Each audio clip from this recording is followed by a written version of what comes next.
Um, Welcome everyone to another Wednesday seminar. Today is a real pleasure to welcome Dr. Yiannis Tsapras. So Dr. Tsapras has a bachelor's in physics with computer science from the Brunel University, London. He graduated in '97. And then, as we were just discussing, he moved to Jordan Bank, University of Manchester, where he did an MSc in radio astronomy on the CMB that he completed in '99. But then he decided to leave radio for astronomy, for optical astronomy, and he replaced cosmology with exoplanets, and he did a PhD in astronomy at the University of St. Andrews in Scotland that he completed in 2003.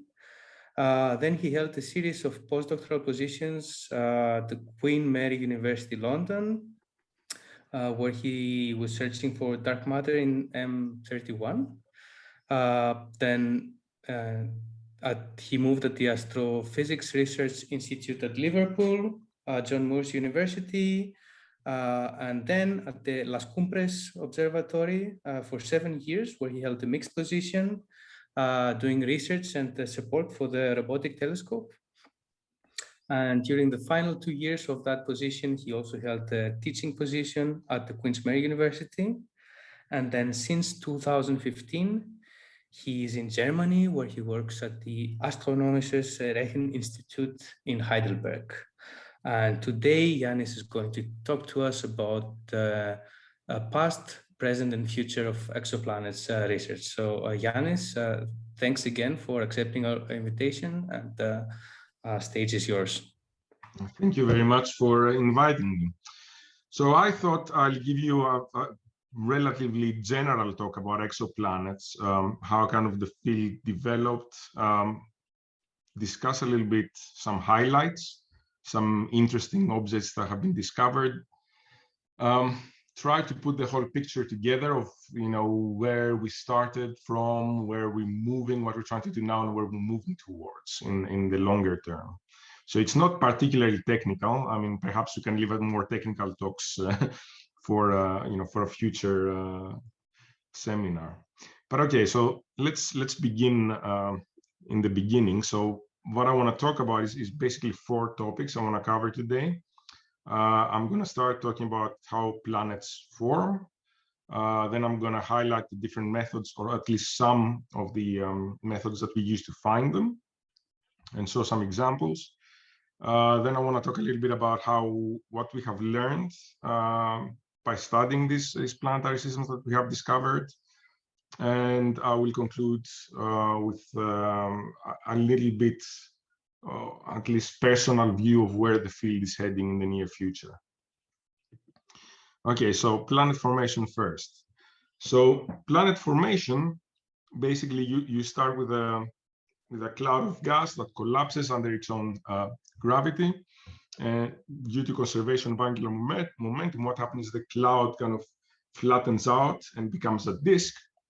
And then you have the dust particles that agglomerate. You get dust sedimentation, so the dust sort of gathers in the midplane of the disk, and that's where you start getting the planetesimals. Now, the exact process of how that happens, how you get from centimeter small particles to meter large planetesimals, is not very clearly understood, and it's an area of active research. But once you get from 1 meter planetesimals, then you can start to have more gravity plays a greater role, and then these things smash into each other and stick, and they grow.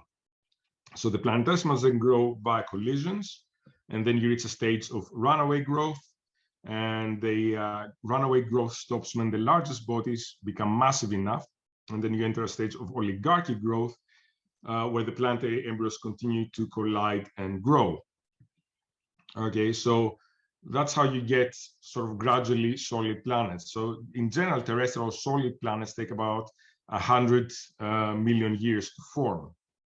Okay, and we have 2 different models to explain how these things kind of develop. One is called core accretion, and the other one is called gravitational instability.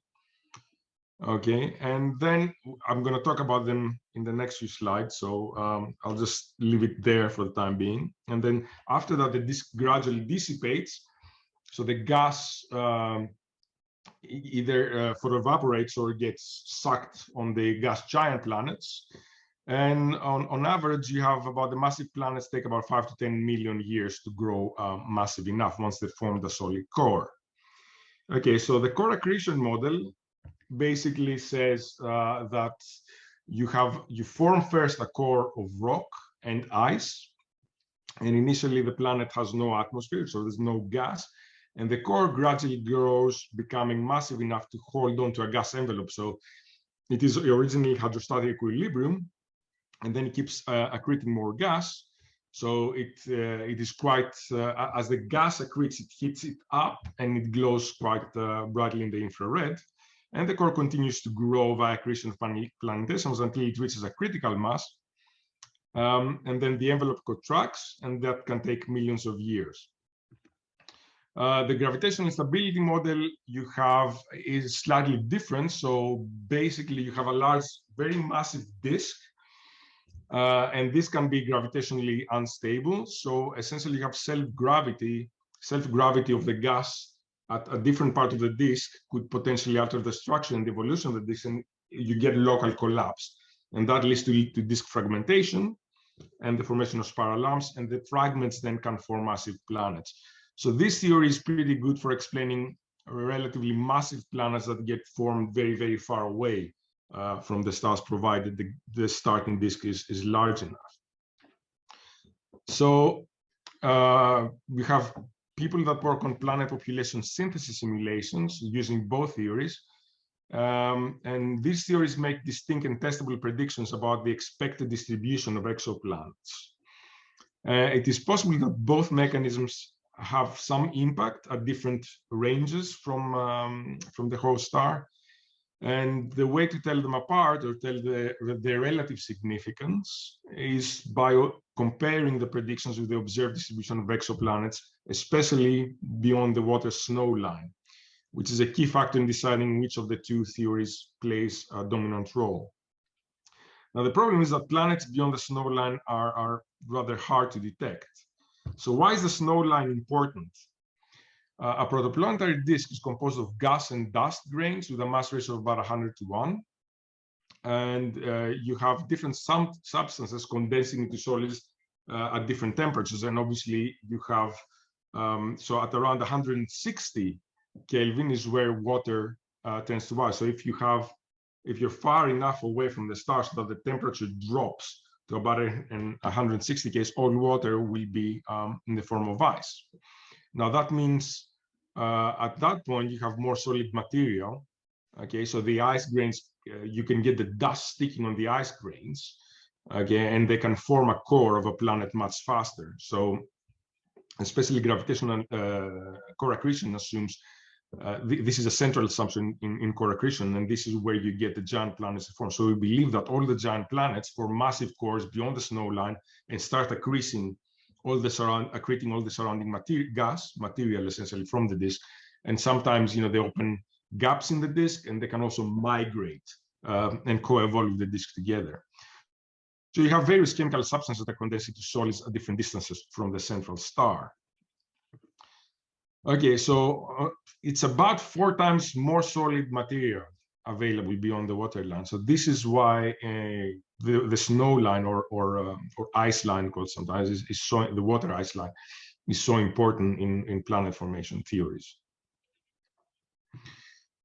Okay, so the real question then is, what is the distribution of these planets beyond the snow line? Are there a lot of small planets, terrestrial planets there? Do they migrate a lot? What are the conditions under which they migrate? These are active areas of study. Okay, so very quickly, just to summarize this first part. So planetary systems form into protoplanetary disks. You start with dust, then you get planetesimals, then you get the solid planets, which form the cores beyond the snow line, and then you get the gas accreting and get the gaseous planets, which can migrate and end up very close to the stars, provided there is still material in the disk. Okay, so from dust to planetesimals. The dust grains fall towards the central plane of the disk, and the dust grains collide and grow, forming the planetesimals. This area, as I said, is still under study. It's very hard to get them to stick together. So a lot of the theories are having trouble from how to grow centimeter-sized objects into meter-sized objects. Then from the planetesimals, you get through mutual collisions and coalescence, the solid planets, and from the solid planets or solid cores, you get the gaseous planets. So the planetary systems are just the natural byproducts of star formation. Here is an image taken from the sphere instrument on the VLT of a newborn planet. You can see here that the planet has opened a gap in the disk, and it's quite bright in the infrared. And the black dot at the center is just basically the light of the central star being brought back by a coronagraph. So the theories, predict this type of systems and what goes on. And actually, there have been a lot of ALMA images as well, where they have seen the planets sort of open gaps in the disk and then co-evolve with the disk.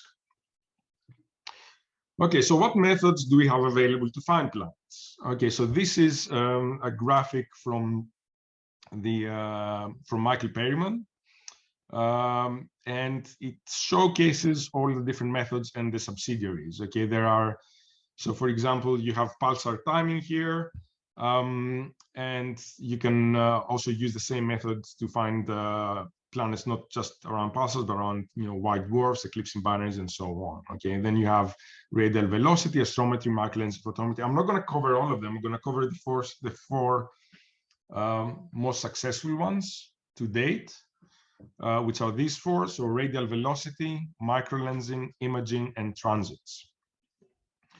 So let's look at radial velocity first. So the planet and the star orbit the common center of mass. Okay, so if you take spectral observations of the star, then you can see wobbles. The spectral lines move around, and by studying that, you can get information about the orbital period, for example. You can get the minimum mass of the planet, because you don't get the mass, you get the mass times the sign of the inclination of the orbit. You can also get the eccentricity of the orbit from the shape of the light curve, and you can also detect multiple planets. So you can fit the planet with the strongest signal, then remove this periodic variation, then look for other variability or periodic variability in your data, and find more planets like that. So APRISARIS have detected more than 800 planets to date, including the first planet ever discovered, 51 Pegasi b, which was measured by LOD, and you can see the radial velocity curve here on this plot, and you can see the amplitude of this is about 59 meters per second, and it has a period of 4.223 days. So this was a planet that was about half the mass of Jupiter in a period of 4.23 days. And when first Maillot and Queloz discovered this planet, they were quite concerned, because no theory at the moment was able to explain how such a giant planet would form or end up so close to their star. So it was really, really perplexing. And of course, one of the most famous examples is Proxima b. So we discovered this planet a few years ago, 5 years ago. God, it's been 5 years already. And obviously it attracted a lot of attention because it is it orbits our closest star. This was a terrestrial planet with a minimum mass of about 1.3 Earth masses. It has an orbital period of 11.2 days and a semi-major axis of 0.05 astronomical units. And the signal was really, really weak. I mean, if you compare that, let me go back and show you the first one. Okay, so this has an amplitude of 59 meters per second. Proxima b has an amplitude that is much, much smaller, about less than 2 meters per second. So we were really pushing the instruments down to their detection limits. And what we did there is we used historical data from HARPS over 20 years, and we had already detected the periodicity, but we wanted to confirm it, so we had another campaign to establish the period. Okay, so this is the from the analysis that we did, we got the period of around 11 days, 11.1 days, and yeah, the minimum mass of the planet was 1.27 Earth masses. Okay, so what's interesting is that, you know, obviously Proxima is a much smaller star than the Sun, so the position of Proxima B relative to its star would place it in the distance where liquid water can exist in principle. Okay, this is called the habitable zone. Okay, so the question then is that we naturally have to ask, is it habitable? Okay, so the argument saying yes is tidal locking. So the planet is so close to its star that it's tidally locked. So we see the same face, the same face of the planet is turned towards the star at all times. But that does not preclude a stable atmosphere, atmospheric circulation, and heat redistribution. We know that Proxima has strong flares. But if the planet has magnetic fields in tidally locked planets, it can be strong enough to prevent atmospheric erosion by stellar magnetic fields and flares. The other argument against habitability is UV and X-ray radiation. So studies indicate that atmospheric losses can be small, and any potential life might have developed appropriate resistances. So the answer is it's complicated.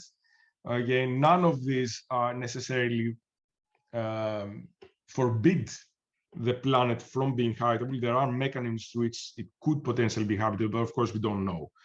Okay, but none of these by themselves make it impossible for life to survive in such an environment, although it does make it extremely hard. Okay, so leaving radial velocity, move on to transits. This is the method that has discovered most planets to date, and indeed is the method that has been used by most planet searchers around the world, because it's relatively simple in its concept. So basically what it does is you detect drops in brightness as the planet passes in front of the stellar disk. Okay, and obviously if you have big planets, then the drop is larger and lasts longer, is wider, I should say, than if you have smaller planets. Okay, so the first detection was HD 209458, a very famous system. It was first discovered by radial velocity, and they wanted to test whether they could see it in transits. And Tim Brown, with his student at the time, David Charbonneau, basically what they did was they set up a small camera in a back parking lot. Okay, and they monitored this star. So this is data taken from a parking lot with a small camera. And they integrated the light-clear, they phase folded it, and they got this very clear signal. That was the first transit detection. And then they applied for HST time, and they got it. And this is what the light-clear looks like from space. You know, much more detailed. At the same time, we're trying in the UK to get some funding to start a project called WASP. It would eventually become Super WASP. So we had a lot of pilot campaigns. We didn't really find much, but we demonstrated that it was possible to at least look for the signals. And eventually, the funding agency decided to fund the Super WASP project, which has discovered about well, more than 140,000 transiting planets. It was one of the most successful transit search projects from the ground at the time, and the closest competitor was HotNet, with about 60 transit planets discovered. Of course, everything changed once Kepler came online, and Kepler pointed at one field in the sky and basically monitored it for a very long time, and discovered basically most of the planets that we know about today. Kepler has about 5,000 candidates and confirmed about 2,500 of them. and it has found about 21 terrestrial planets in the habitable zone. Here's an example from Kepler data. You can see all the dips. These are all the transits observed on the top left plot, and at the bottom, if you fold them, you get this very nice transit light curve for this object. Okay, so now let's move on to microlensing. So we've seen radar velocity, transits, and microlensing. Microlensing is conceptually harder to explain, so I'll take a little bit longer, although I won't go in great detail. I think I want to highlight here the central aspects of the method. Okay, so basically it relies on Einstein's theory of general relativity. So you got a central body that does stellar body that does lensing. So through its gravity, it bends space-time, and the light that's coming from a background object gets deflected by the gravitational influence of the body that acts as the lens, which can be a galaxy or a star or a free-floating planet. It could be whatever. Okay, and what you actually observe in gravitational lensing is two images. You don't actually see the background source. You see distorted images of the background source. So if you look at it from the back, from the front, then this is what you see. You have the source sort of crossing. The blue dot is the source, the background source. The black dot at the center is the lens. And you don't see the blue dot anymore. You see two images, which are the green dots that you can see go around the Einstein ring. Now, with microlensing, you do not actually resolve these images. You cannot resolve them individually. Although there have been two cases today where they have been resolved using interferometry. So they've been reconstructed, not resolved. They've been reconstructed using interferometry. But you can't really see them. Okay, so what you see instead when you do the observations are the background star, which you do not necessarily see in your original image, get really, really bright. We're talking about differences of several magnitudes. So these are real observations that I'm showing at the bottom there, on the bottom right, and you can see the central star is the star being lensed, and you can see it gets really, really bright for a short period of time and then goes back into its baseline magnitude. Okay, so if this star, if the lens is composed of two objects, it's not just an isolated star, but it's either a binary star or a star with a planet or multiple planets, you have a good chance of detecting evidence of the planet. So the way to think about it is, if the star has a planet, and as the images kind of sweep around the lens plane, okay, you can think of them like, you know, kind of flashlights, okay, in a dark room.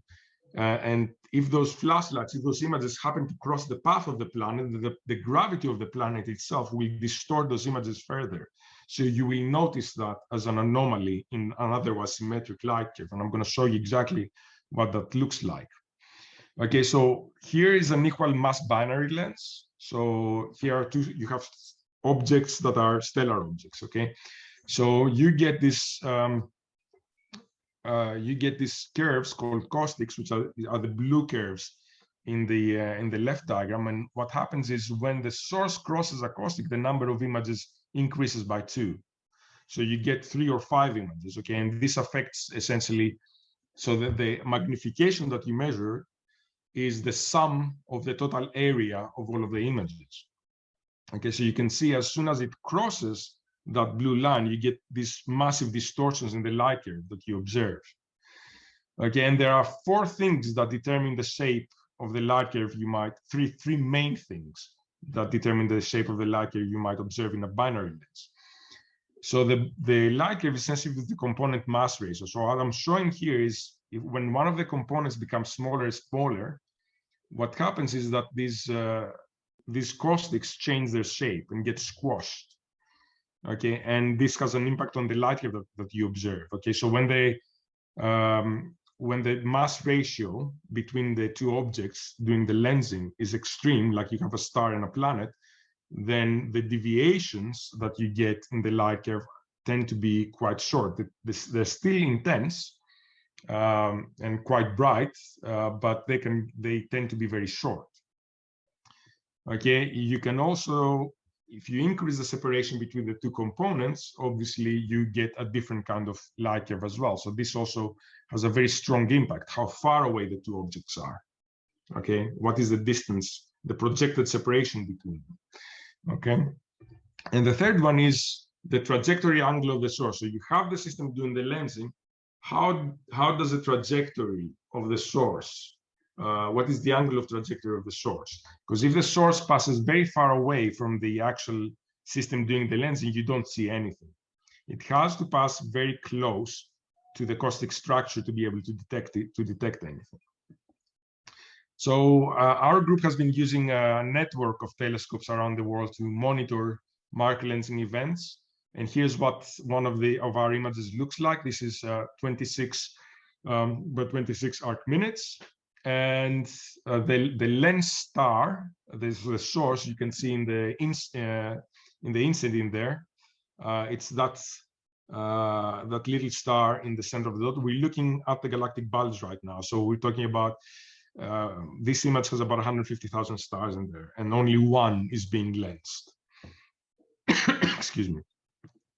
So then we identify this star, and we cannot do aperture photometry, and even PSF fitting photometry is really bad because those fields in the galactic bulge are so blended that it really affects your photometry really badly. So we've developed a difference imaging algorithm. So essentially you take your best, sharpest image and degrade it to match all of the other images, and then you subtract the two, and anything you get noise plus anything that varies.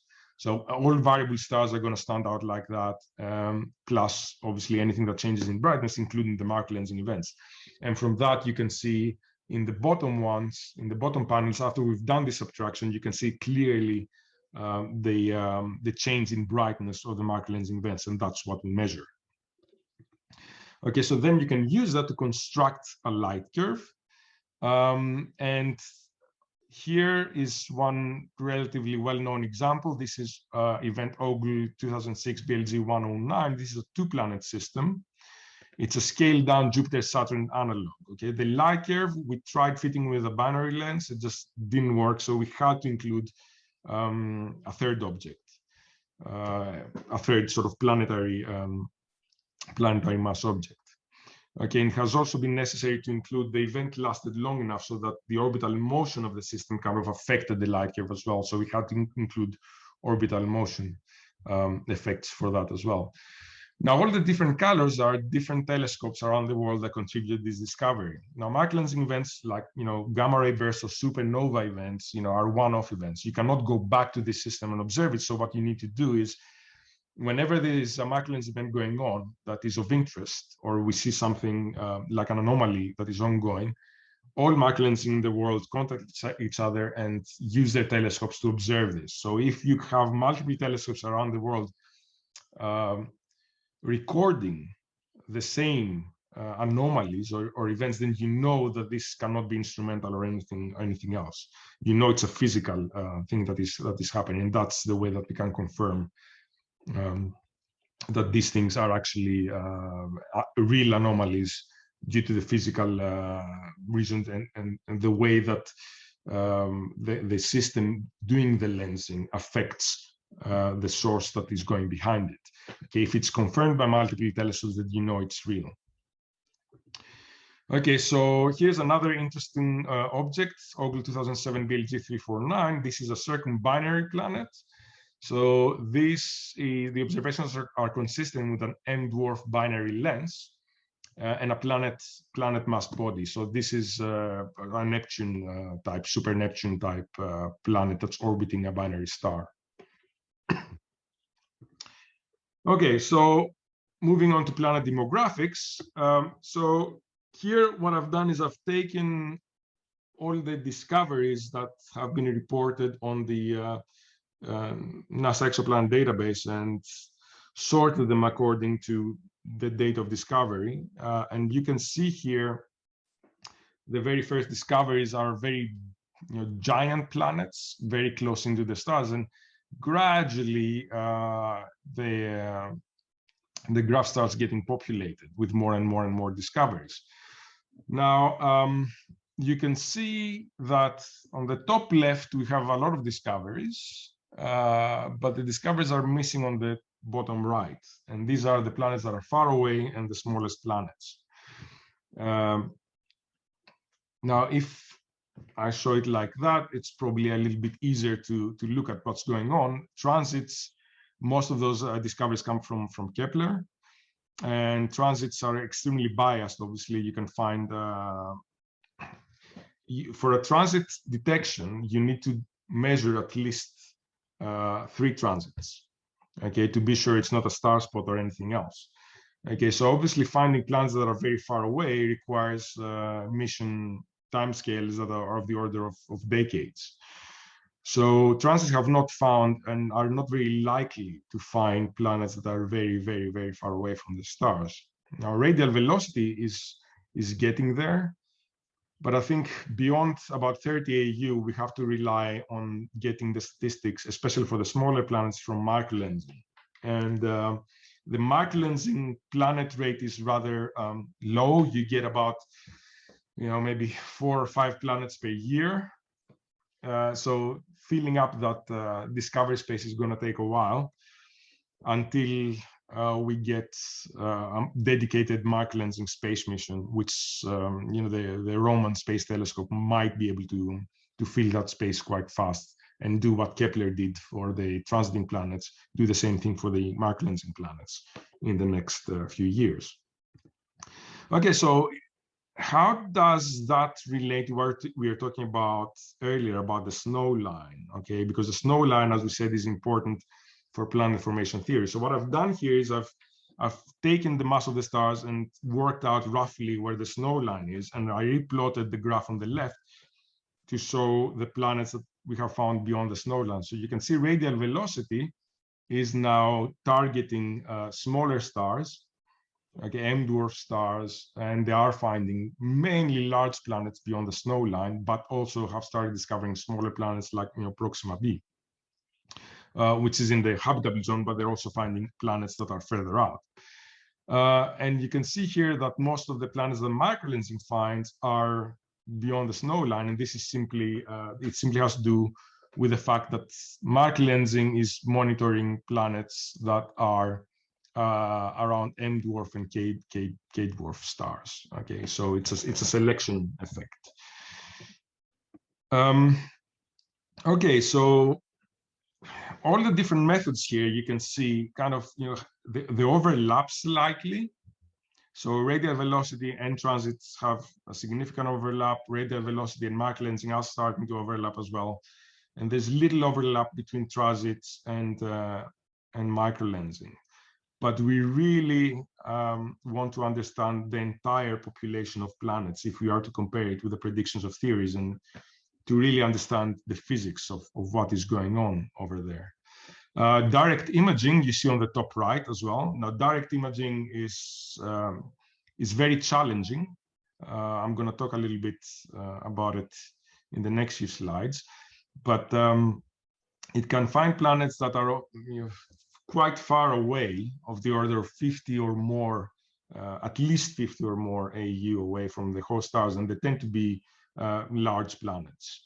And they also tend to be discovered around relatively young stars, because the observations are primarily done in the infrared, because then the contrast ratio, the planet is still glowing from its formation, the infrared, more brightly. It's not just a reflected light that you get from the star, so they're easier to detect. Okay, so this is basically the picture that we have right now. So everything we know up to now is on the left. So if you were to compare it with our own solar system, we know everything that's covered by the blue. And what we want to do with microlensing is we want to start exploring the outer reaches of solar systems, and with direct imaging. Okay, and then we want to put these two pictures together and start understanding planet formation better. Another interesting aspect is what I've done here is I've plotted the distance to the host stars for all the different methods, all the different planets discovered with all the different methods.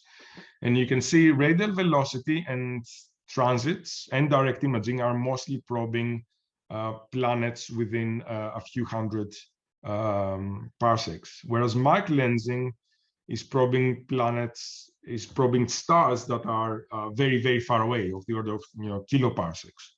Now, we know that our galaxy has a metallicity gradient, and it has already been established that more metal-rich stars are more efficient in forming at least giant planets. Okay, so it could be that the different methods are also probing statistically different, inherently statistically different populations of planets. So that is a very interesting aspect to explore as well, which we plan to do in the future. Okay, so here I'm showing the same thing. You can see that microlensing is we're basically looking towards the galactic bulge, the galactic center, and we're finding planets all the way to the galactic center, whereas most of the other methods are looking at our sort of nearby bubble. We're finding planets relatively close to us. And one of the reasons why it's good to do that is because we want to build a sample of exoplanets that we can follow up and study their atmospheres with future missions like Ariel, for example. Okay, so if you want to do any of these methods, what do you need? So for radial velocity, you need high resolution spectrographs. You need at least accuracy of 3 meters per second. I think HARPS now you can get down to 1 meter per second, but this is I think there are only a handful of instruments around the world that can actually do that. And you need medium-sized telescopes. You can use observatories in the north or the south, depending on which star it is you're studying. You can, of course, repeat the observations, and the distance of the host systems are typically hundreds of parsecs, and it finds planets within a few AU of the host star. For transits, you can use small telescopes. If you want to do a survey, you need a wide field camera, like what they did with SuperWASP, or what they're planning to do with the Plato space mission, which is basically it's SuperWASP in space, essentially a bunch of cameras covering a very, very large part of the sky.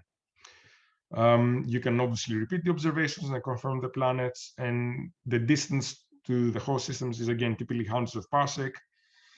And the planets that you find are within usually 1 AU, so the closing planets. With microlensing, you need access to very small telescopes of the order of 1 meter.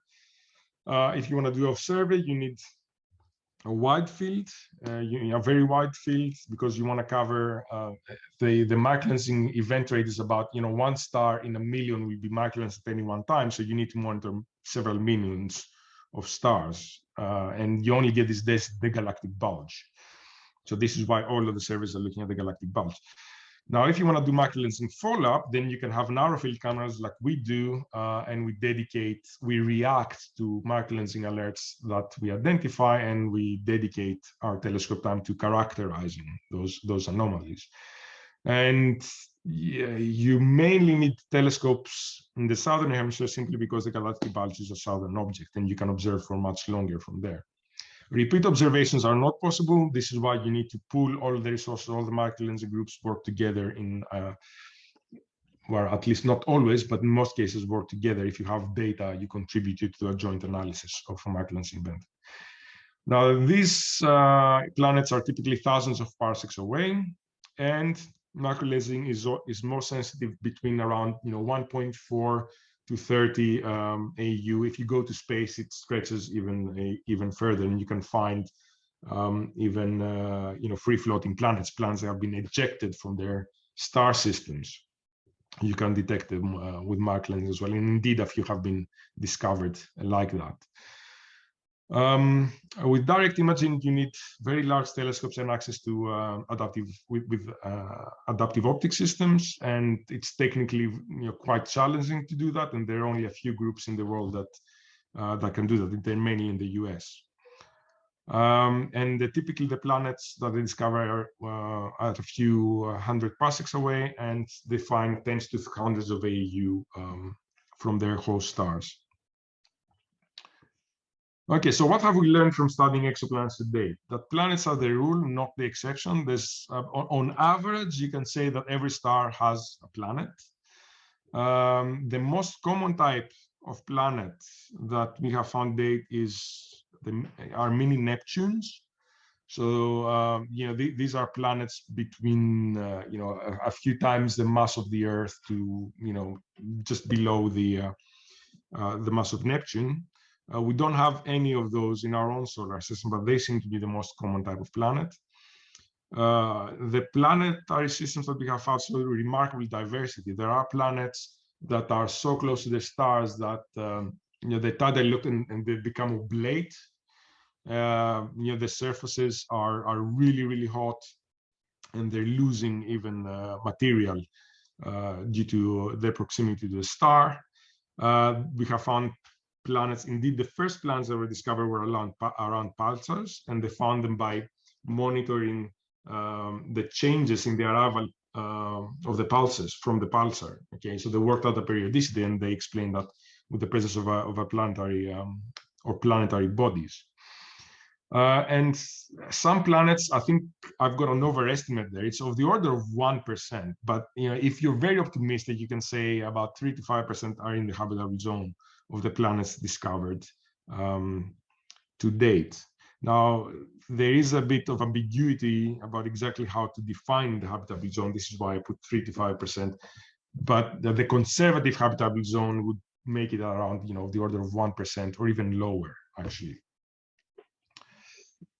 Okay, so what about the future? So here are the current planned missions. Gaia was launched in 2013.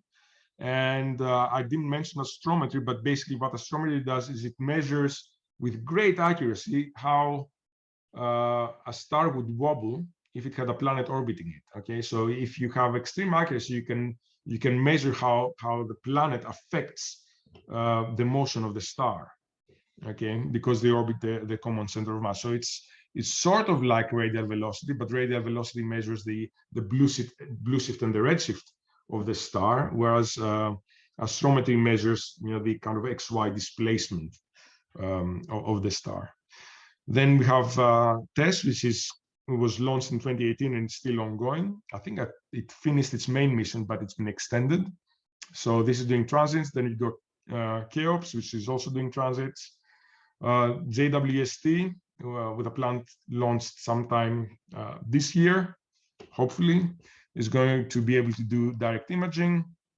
Then you've got the Rubin Observatory, so formerly called LSST, which is going to do transits and perhaps microlensing, but all over the sky. Then you've got the ELT, which with the first slide expected in 2025, which is going to be great for imaging exoplanets and perhaps studying atmospheres. Then you got the Roman Space Telescope, NASA's Roman Space Telescope, which is going to do microlensing and hopefully find, estimates say it's going to find, of the order of 1,000 to 2,000 microlensing planets. And fill up this discovery space between 1 and 30 to 40 AU. So if that goes ahead as expected, then you've got Plato, which is another really major transit mission. Then you've got the 30-meter telescope. If this goes ahead and they work out the problems with Hawaii, with the natives, which is going to be great for imaging. And then you've got Ariel with a planned launch date of 2029 that is going to be able to essentially look at the atmospheres of some of the most nearby exoplanets that have been discovered. Okay, so you can see that most of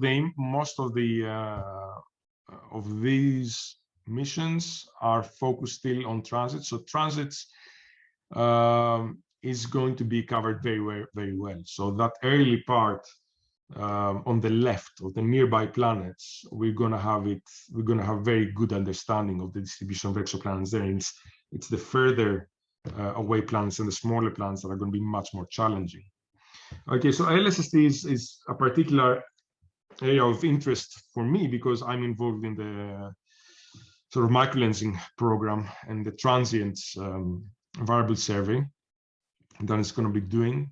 So it's going to have one visit every 4 nights on the entire sky. It's going to image the entire sky and go very deep in brightness in multiple filters. Okay, so they're going to release of the order of 1,000 alerts every night of things that go bang in the sky. Okay, so there will be plenty of opportunities for follow-up. The real challenge will be how do you manage such high alerts? I mean, if you have 1 million of alerts every night, it is humanly impossible to look through each and every one of them. So you need to have some automated system of prioritizing which alerts you might want to dedicate your precious observing time on. Okay, just to get an idea, the processing, we're going to have about 30 terabytes per night. The database is going to cover about 50 petabytes, and the reduced data products are going to be hundreds of petabytes. So there's going to be a lot of data there. So there's a lot to do with data mining and machine learning, high-performance computing, and target selection and follow-up. Okay, so the Michelangelo subgroup, we have submitted 2 white papers of the science drivers of what we're trying to do with that. And we are currently assessing different observing strategies to evaluate the expected Michelangelo detection rates from LSST and decide exactly how to select appropriate candidates for follow-up. And everything that we do, all the Michelangelo events we identify, we want to release them publicly so that anybody with access to telescopes that can observe those things can observe and contribute to these discoveries. Okay, so the opportunities that open up through LSST is basically that optical time domain astronomy is about to experience a revolution in data rates and transient alerts. We need to develop machine learning methods to sift through the data and eliminate false positives and provide sufficiently good classification. We need to collect follow-up facilities that depend on efficient harvesting of alert streams and target selection algorithms to provide high cadence observations. So let's put it all together. In the coming decades, we're going to start populating the bottom right part of this discovery space, of this exoplanet distribution space. We want to find more planets. We will find more planets at larger orbital distances and with smaller masses.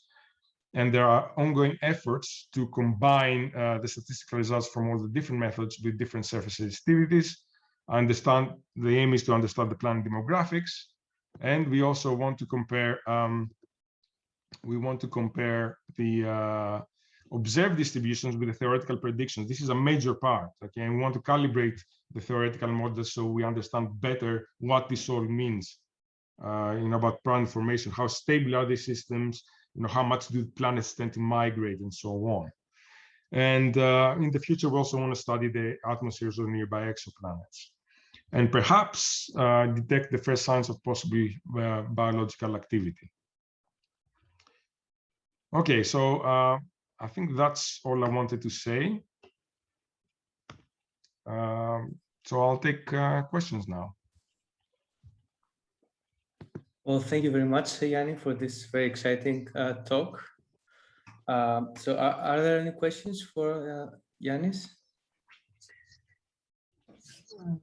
I see a couple on the chat already, but let's first, and a few hands raised. So let's first start with the ones that want to use the mic. So Nikki Lafis has a question. Okay, thank you, Yanni. It was a very interesting talk, very thorough. Thank you. So my question is more general than just asking questions here and there. Suppose that the Institute of Astrophysics here in Crete decided to enter this field. What would be the best way, or is there any chance we could ever do that? For example, with the facilities we have, with the people we have, or people to get in the future, or something like. How would the Institute go about entering this field in a very dynamic way? Sure. I think entering the transits is relatively easy to do. I mean, you can follow up on some known candidates and try to characterize some that have not been characterized so well up to now. There's a lot of candidates that are still expecting verification. There are candidates that radial velocity surveys are coming up with that require transit confirmation. So if they can be detected also with transits, then I didn't mention that. This is an important point. So if a planet is seen with both transits and radial velocity, okay, you can get a density estimate. Okay, because from radial velocity you get a minimum mass m sin I. Okay, and from transits what you get is our planet. Okay, the radius. Okay, so if you get a density estimate from radial velocity and transit, then that's obviously quite interesting. And those are the planets, I guess, that we will want to look at, or Ariel will look at in the future, the best candidates from this. So how do you enter the field? Microlensing, I guess, is quite challenging, and you need observatories in the south. So unless you have access to observatories in the south, it's hard to do from Greece. Maybe from Crete, you might be able to observe for a few hours during the galactic bulge season and contribute observations. But I think that's probably not the way you want to go, unless, as I said, you have collaborators in the south, like in Australia or I don't know, South Africa or in Chile. If you know people there, you can start programs with them. Now, the theory of microlensing is much more difficult than the theory of transits or radial velocity. Now, transits, as I said, is probably your easiest bet because it doesn't require a lot of observing resources. Radial velocity, you do require very good spectrographs. So if you want to be competitive in that, I mean, getting into it is relatively easy, but being competitive internationally is the difficult part. So Yanni, if I may, I have a follow-up question on Sure. that. So you talked a lot about microlensing. So my question is, I mean, there's a reflection-induced polarimetric signal from the planet, if it has clouds or whatever. Is it also expected to be magnified during the microlensing event? So this is a very good question, and there have been I think 1 or 2 papers on this on detecting polarimetry during polarimetric observations. I think it was with the Liverpool telescope that was proposed. It's a 2-meter class telescope, but I don't think we managed to demonstrate that it can be done. Right. So theoretically, it is possible, but we did some test observations, but we could not really get a a detectable signal. Yeah, perhaps we should continue this discussion offline. Sure. And I think Vaso, Kostas, and all the other experts on polarimetry here would be very interested in that. Okay, see a few more hands raised. Hello? Hello? Hello? Yeah. I don't know if anyone can hear this. Yes, we can hear you. Yeah, I just wanted to very quickly ask whether all of the, Elon Musk's space junk, effectively the Starlink stuff, is going to make Vera Rubin's job virtually impossible to do through interference, or whether... Oh, well. So, okay, so it's definitely going to affect the observations. There is a book that was recently written by an astronomer from Edinburgh. I don't remember the name, but it studied exactly this aspect. How much are these Starlink satellites going to affect observations? And it's mostly during the beginning and end of the night. And there has been some pressure exerted on Elon Musk to basically coat them so they're not so reflective. But are they going to affect the observations? Yeah. Now, we will lose some observing time, but I don't think it's significant amounts of observing time. But they're going to be always present. Once they get them out, they're always going to be present. So the night sky is never going to be the same again. You'll keep seeing them outside. So they will affect forevermore, observations in astronomy. And I think, this scenery that we had of the night sky, you go out and look at the stars. In the future, when people go out, they'll always see these things. They will be able to see them. They will be visible with the naked eye.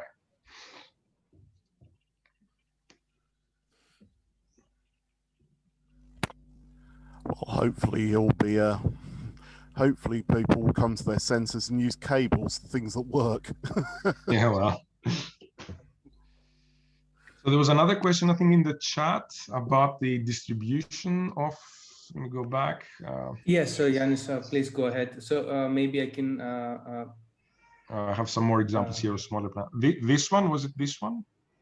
Yeah, so the question is, can you perhaps explain again the plot of planet mass versus host star distance in a parsec in relation to the metallicity planetary mass connection? Right, okay, so we have How this is one here. sharp division of different star populations inherent to the method? Okay, so what I've done here again, it's from the NASA exoplanet database that I've taken all the planets that were in there and plotted the distance to the host stars. Okay, just to see how the different methods are complementary. Now, we do know that okay, two things. We do know that the galaxy has metallicity gradients, okay? So the closest you are descending, the more metal reaches the stars. Okay, and there have been like, I think 2 or 3 papers that have established that more metal-rich stars, you get more giant planets. So more giant planets have discovered around metal-rich stars. Although the fraction between giant planets and terrestrial planets seems to be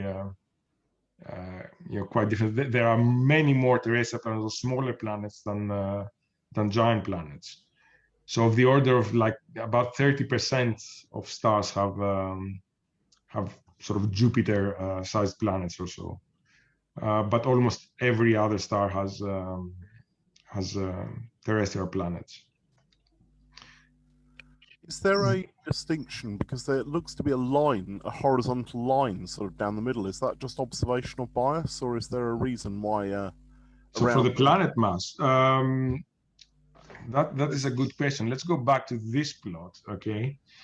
Because here, the gap, I guess, is in the middle, right? Where you see where you have the transit planets and the radial velocity planets, and there seems to be an area that's less populated there. These are observational biases of the methods, primarily. We don't think there's a reason to be a real gap over there, and we haven't found enough planets there. Yeah, because it does look between about sort of 10 to the just below 10 to the 2. Well, it's 0.1. Yeah. So let's go back to this plot, okay, where I haven't actually calibrated the snow line, and here you see that's around 0.2 AU. 0.2 to 0.3 AU is where this gap is primarily. I don't know of any physical reason why you would have a gap there. Yeah, it's the sort of map of the planet appears to be sort of about 10 to the 2. There seems to be a gap in both of the transit and radial velocities. Yeah, I'm not sure why if this is a physical reason. I cannot recall right now. I don't think there's. I know there's a gap in the brown when you go from giant planets to brown dwarfs, because the physical processes that form these things are different. So above 13 Jupiter planets is officially where you have a transition between the two objects. Yeah. So they stop being supergiant, and you get brown dwarfs. Yeah, the SSL failed stars. Yeah. And we are finding there are a lot of brown dwarfs that we are finding also with microlensing and direct imaging. A lot of the planets up there on the top, 10 to the 4, those are most likely, brown dwarfs. They're not planets. Ah, that's very interesting.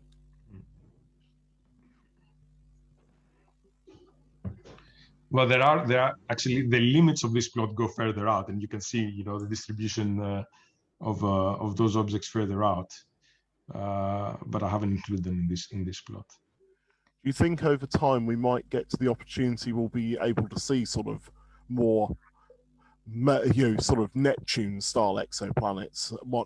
Pluto-style exoplanets, dwarf planets, effectively. Dwarf planets, we will. Okay, so from the ground, you cannot easily detect such objects. Well, pulsar timing has detected quite a few. So mass. Well, yeah, there are those. You get like interstellar visitors like Oumuamua sort of, coming from outside. But we're not talking about this, I think, right? You're talking about like really small dwarf planets. I think a microlensing space mission will be able to detect those, yes. So it can push down to sort of Mars objects easily and find free-floating planets. Yeah. So it will have the photometric accuracy to do that. Now with radial velocity, I think getting to such small masses is going to be extremely difficult. I mean, you need accuracy that is beyond what is currently capable with current technology. With transits, you might be able to get some of the smaller objects. So Plato will find Earth mass planets, definitely. And now whether we can push below that, we'll see. Because, well, presumably none of the methods could detect anything like Ceres on the grounds that well, the asteroid belt to interfere with it. Yeah, so the way they've been doing it now, they detect with transits, for example. Okay, you can do transit timing variation. So what they do is they detect the planet that has the strongest influence, and then they remove the periodicity from the signal, and they look for other, additional periods. Yeah. And that's how they discover, for example, the TRAPPIST-1 system, which has like 7 small planets. So at least, if I may comment on that, I Sure. think so at least 3 of the planets that have been detected with the pulsar timing method. Yeah, so those are tiny. So that planets orbiting pulsars, basically. So some of these are very, very tiny. Yes, so you can do it with pulsar timing, yes. But pulsar timing with pulsar timing. Yeah, the problem is, those are not of great interest, I would say, to the astronomical community, because you don't expect to get any life on them, unless you like Kentucky Fried Chicken, every time you get it. Anyways, yeah, there are 2 more questions at least, so I think we should move on. Sure. So Alexis, please go ahead and unmute yourself. Hello. Hi. Very nice talk. Congratulations for this. Thank you. I'm not very familiar with microlensing events, but I would like to ask the following. As far as I understood, you obtain time series of images, right? Correct. Correct. And you subtract the most sharp image from the rest one, right? No. You take the sharpest image, or you can take a collection of the sharpest images, with the smallest full width of max, and you create sort of a master reference image, we call it, okay? And that, where you can detect the greatest number of stars, okay? Then you take another image where the seeing is worse, okay? And you take your reference image and you degrade it to match the seeing conditions of the other image. So you're matching it to the observing conditions of the other image, okay? And then you subtract the 2, okay, linearly subtract the 2. So there's a matching and scaling involved, okay? And once you've done that, what you get is noise, okay? You get noise on the subtracted image plus anything that has varied between the 2 images. Yeah. Okay, so essentially, you get a difference magnitude. You don't get a magnitude, you get a difference magnitude by doing this measurement. Okay, so how do you get back to the magnitude? Well, you still have... No. I understood the problem, but my main question is, how do you distinguish the microlensing events from the other variables? Right, so the other variables have different... Okay, so say you have an Ara-Lyra star in there, okay? Yes, or Delta Scuti stars, or binary stars. Okay, all right, so what you measure, again, is you can do aperture photometry on the difference image, okay? So if you are observing a microlensing event, then what you're going to see is the characteristic sort of bell-shaped curve of the microlensing event, okay? If you're observing an Ara-Lyra star, then you're going to see maybe, RRAB, you're going to see a different shape. So the light curve tells you what it is. The shape of the light curve itself tells you what it is. Okay, so there is characteristic light curve for the microlensing events. Well, yeah, but the family of light curves that we get from microlensing events is immense, and this is what I was trying to highlight with the 3 different animations that I showed. Okay, This is the difficulty with macrolensing, because with transits and radial velocity, the family of potential light curves or velocity curves that you get are finite. With microlensing, again, theoretically it's finite, but the diversity that you get is just staggering. And analyzing a microlensing light curve can take months depending on also on your sampling. And there's degenerate solutions. I didn't cover this. I mean, microlensing is an entirely topic. I can give a talk on microlensing itself. It's quite a challenging topic, which is why most people try to avoid it. But I think it's our best kind of method for finding these colder planets out there, because we do need to fill that parameter space. And it seems to me that macrolensing is the cheapest and the fastest way to do that, unless you want to have and they're doing it now with radial velocity. They have historical data of almost 30 years. So they are finding planets, using historical radial velocity data, and they are starting to find planets further out. But you need to push down into smaller and smaller masses, so you do need better data for that and better technologies for that with radial velocity. Whereas microlensing, even from the ground with 1 meter telescopes, you can get Earth mass planets. You can detect it. The signal, because what happens is the intensity of the deviation doesn't change. What changes is the duration. So if you have an Earth mass planet, this event, this anomaly in the light curve generated by this planet is going to last for a few hours, like 1-2 hours. Okay, so you need extremely high cadence of the observations, like every 10-15 minutes, down to monitor to be able to see that. A Jupiter-sized planet in a macrolensing event is easier to catch because the deviation generated by Jupiter mass planets of the order of a few days, 1 to 3 days or so, depending on the exact orientation. Okay, so macrolensing can find giant planets much more easier than smaller planets, but it can also find the smallest planets as well. As you can see, there are multiple planets found by macrolensing that are quite small, of the order of like 1 to 2 Earth masses from the ground. We haven't had a space mission yet, and with small telescopes. I mean, we have had amateurs from New Zealand and Australia and South Africa, because we released a lot of those alerts, or our other teams that were collaborating with those amateurs, we released those alerts publicly. And those amateurs jumped on their amateur telescopes and just got data and just sent us the images. And they were reduced, and we included their data in the observations, because in some cases, you have an 18th magnitude star that goes up to 12th magnitude for a few days. Okay, so that part of the light curve, the top of the light curve, even the amateurs can see. Thank you. You're welcome. I was muted, so okay. So one last question by Harry Psarakis. Can you hear me? Yep. Yes. Well, you mentioned earlier that there will be missions in the future that will observe the exoplanets' atmospheres. Yes. Could you please give us information of how will that be possible, and how and what techniques will be used? Sure. Okay, so there are different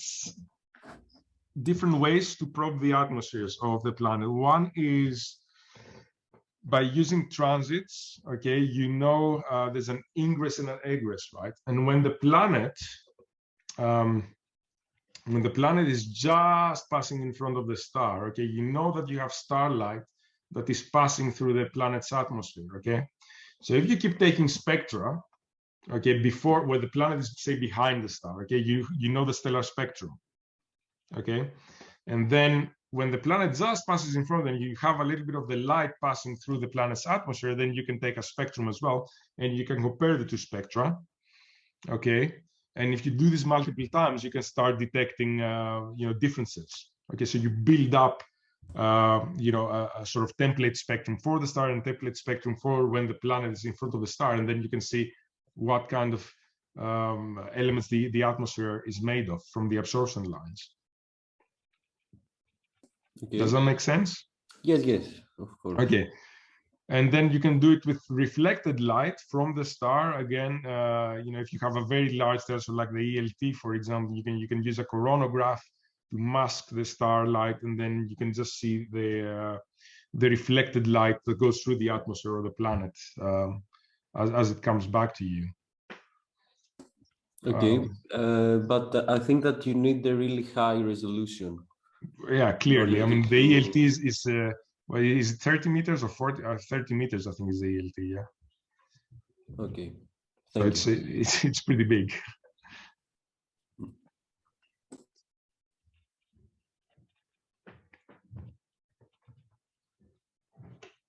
Any other questions?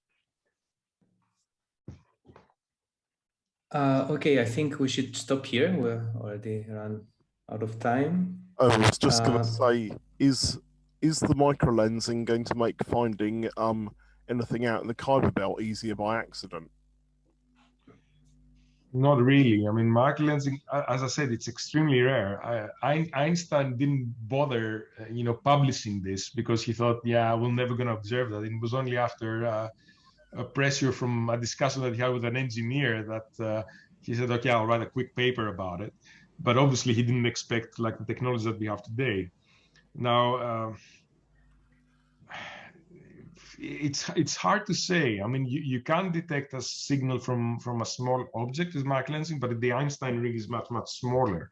So those signals are going to be extremely brief.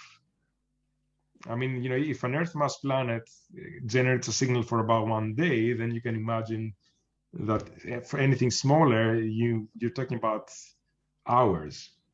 Yeah, or minutes. So I don't think there's any instrument that can image so fast and go so deep, because those objects are going to be extremely faint as well.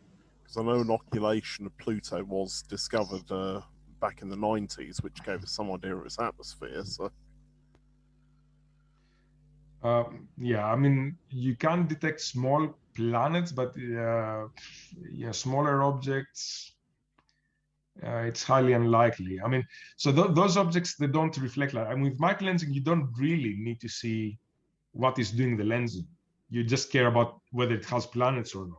So you can discover, say, planets around black holes or anything, okay? Because it's essentially, you're not looking at the star itself, you're looking at the background, the distortions of the background star. Okay, you're looking at the image from the background star, and this tells you how the gravitational system that is doing the lensing is constructed. Okay, and you get a mass ratio between, if it's a binary system, between the main lens and the secondary object. Okay, so you don't really need to see any of this. All you need to see is the deflections they cause. But if you have like a really tiny object, very not tiny, not massive enough, very low mass object doing the lensing, then the Einstein ring is going to be very short, and by extension, the time scale of the event is going to be very, very short. And this is going to be the main problem, that you don't have the cadence to detect these things. thanks. Yeah. Okay, so thanks again, Yiannis, for this wonderful talk and discussion. You're welcome. It was a pleasure. Thank you. And hopefully you will manage to visit us at some point in the near future. Yeah, hopefully when the COVID restrictions are lifted, I can visit my family. The sea is getting progressively warmer here, so yeah. So please, get vaccinated and come visit us here. And thanks everyone for attending, and see you next time. Bye. Bye.